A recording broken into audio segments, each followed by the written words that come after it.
நம்ம இந்த ஒரு வீடியோவில் எதை பற்றி பார்க்க போகிறோம் அப்படின்னு பார்த்தீங்கன்னா, தமிழக முதல்வர் விஜய் கூட்டுறவு மற்றும் பொதுத்துறை வங்கிகளில் விவசாயிகள் பெற்றுள்ள பயிர்க்கடனை ரத்து செய்வது குறித்த முக்கியமான அறிவிப்புகளை வெளியிட்டுள்ளதாக இந்த தகவல்கள் குறிப்பிது. குறிப்பாக 8 வகையான வங்கிகளில் இப்போ கடன் பெற்ற விவசாயிகள் விவரங்கள் சேகரிக்கப்பட்டு வரும் 15ஆம் தேதி முதல் இதற்கான நடைமுறைகள் தொடங்கப்படும் என எதிர்பார்க்கப்படுகிறது. 5 ஏக்கருக்கு குறைவான நிலம் வைத்துள்ள சிறு மற்றும் குறு விவசாயிகளுக்கு 100% கடன் தள்ளுபடி வழங்கப்படும் என்றும், அதற்கு மேல் நிலம் வைத்துள்ள அவர்களுக்கு பாதி அளவு நிலம் தள்ளுபடி கடன் தள்ளுபடி வழங்குறாங்க. இந்தியன் வங்கி, கிராமப்புற வங்கிகளில் உள்ள கடன் நிலுவைகள் குறித்து இதில் விரிவாக ஆலோசிக்கப்பட்டு வருகிறது. அரசின் இந்த அதிரடியான முடிவில் சில முக்கியமான அறிவிப்புகளை வெளியிட போகிறதா சொல்லியிருக்காங்க. வங்கிகள் செயல்பாடுகள் குறித்து சில சவால்கள் உள்ளதாகவும் இந்த தொகுப்புகள் குறிப்பிடப்படுகிறது. பயனாளிகளை கண்டறிந்து விரைவில் இதற்கான அதிகாரப்பூர்வ பட்டியல் வெளியிடப்படும் என்று எல்லோர் மத்தியிலுமே எதிர்பார்க்கப்படுது. என்னன்றதை பற்றி இந்த ஒரு வீடியோவில் உங்களுக்கு கிளியர் கட்டாக நான் எக்ஸ்பிளைன் பண்ண போகிறேன். விவசாய கடனில் யாருக்கெல்லாம் நன்மை பயக்கக்கூடிய செய்திகளாக வர இருக்குது விவசாயிகளுக்கு அப்படின்றத இப்போ நான் உங்களுக்கு கிளாரிட்டியோடு எக்ஸ்பிளைன் பண்ண போகிறேன். வாங்க வீடியோக்குள்ளே போகலாம். விவசாயிகள் அனைவருக்குமே பார்த்திங்கன்னா ஒரு முழுமையான அலசல் என்ன அப்படின்னு பார்த்தீங்கன்னா, இந்த 2026 தேர்தலில் விவசாயிகளுக்கு உண்டான அந்த கடன்கள் அனைத்துமே தள்ளுபடி பண்ண போகிறாங்க. வாக்குறுதிகளில் குறிப்பிட்டாங்க, 2026 தேர்தலில் சட்டமன்ற தேர்தலில் முன்னிட்டு கூட்டுறவு மற்றும் பிற வங்கிகளில் காலியாக உள்ள விவசாய கடன்கள் 100% வரை தள்ளுபடி செய்யும் அதிரடி அறிவிப்பு வந்திருக்கு. 5 ஏக்கர் நிலவரம்பை அடிப்படையாக கொண்டு சலுகைகள் மாறுபடும். தகுதியான விவசாயிகளுக்கு மட்டுமே முன்னுரிமை வழங்கப்படும். விவசாயிகளுக்கு மாபெரும் நிவாரணம். அதே வழியில் மாநில நிதிநிலை மற்றும் வங்கிகளின் பணப்புழக்கத்திற்கு கடும் சவால்களாக இருக்க போகிறதுங்க.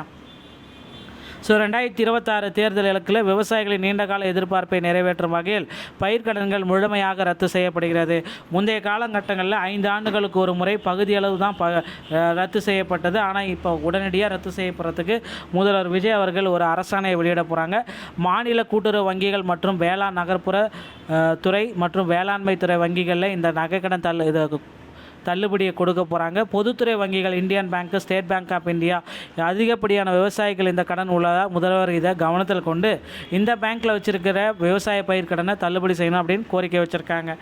கிராமப்புற ஊரக வங்கிகளும் இதில் எடுத்துக்க போகிறதா சொல்லியிருக்காங்க. தகுதி வரம்பு மற்றும் சலுகைகள்: 5 ஏக்கருக்கு குறைவாக நிலம் உள்ளவர்களுக்கு 100% தள்ளுபடி கிடைக்கும். 5 ஏக்கருக்கு மேல் உள்ளவர்களுக்கு 50% தள்ளுபடி கிடைக்கும் அப்படின்ற மாதிரி தகுதி வரம்புகள் இதில் நிர்ணயிக்கப்பட்டிருக்கு. பயனாளிகளை கண்டறியணும் யார்.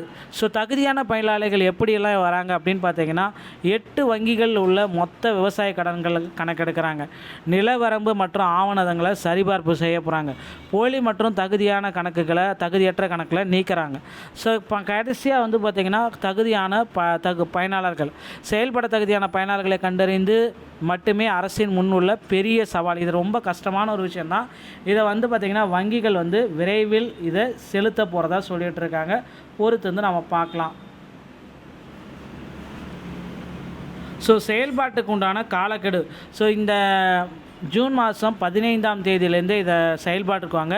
வங்கிகளில் கடன் பெற்றவர்கள் துல்லியமான பட்டியல்கள் அனைத்துமே தயாரிக்கும் பணிகள் போயிட்டுருக்கு.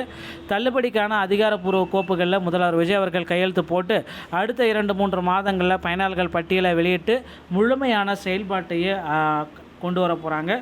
பொருளாதார சவால் அப்படின்னு நம்ம பார்க்குறப்ப பல்லாயிரம் கோடி ரூபாய் மதிப்பிலான பயிர்க்கடன்களை தள்ளுபடி செஞ்சே ஆகணும். இது பெரிய அளவில் பார்த்திங்கன்னா இந்த தள்ளுபடி அப்படின்றது மக்கள் மத்தியில் இருக்குது.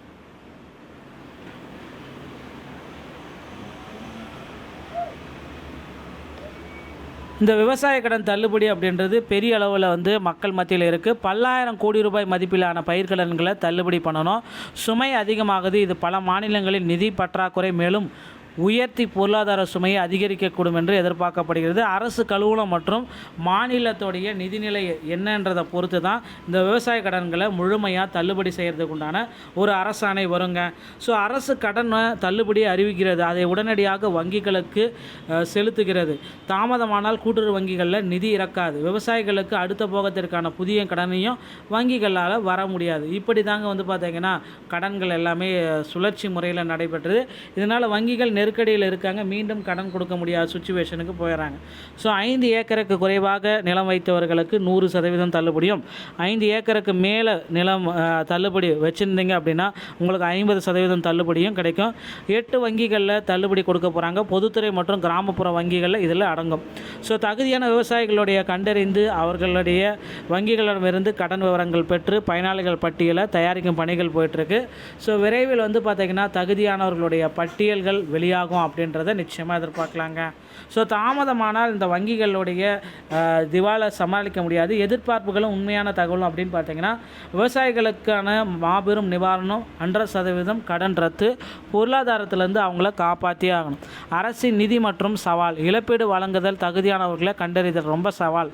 விவசாயிகளின் பெரும் வரவேற்பை பெற்ற இந்த திட்டம் வருகின்ற ஜூன் 15 முதல் அதிகாரப்பூர்வமாக நடைமுறைக்கு வர இருக்குது. ஸோ பொறுத்திருந்து நாம் பார்க்கலாம். அரசின் நிதி மேலாண்மை இதன் வெற்றியை தீர்மானிக்கிறதுங்க. இந்த மாதிரி தாங்க விவசாய கடனை பெறத்துக்கு உண்டான தகுதிகள் மற்றும் போட்டிகளை குறித்து சில வீடியோக்கள் எல்லாமே நம்ம அடுத்தடுத்து நம்ம பார்க்கலாம். இந்த மாதிரி தகவலை நீங்கள் தெரிஞ்சுக்க நீங்கள் நம்முடைய சேனலோடு இணைந்திருங்கள். மீண்டும் ஒரு நல்ல தகவலோடு நான் உங்களை சந்திக்கிறேன். நன்றி, வணக்கம்.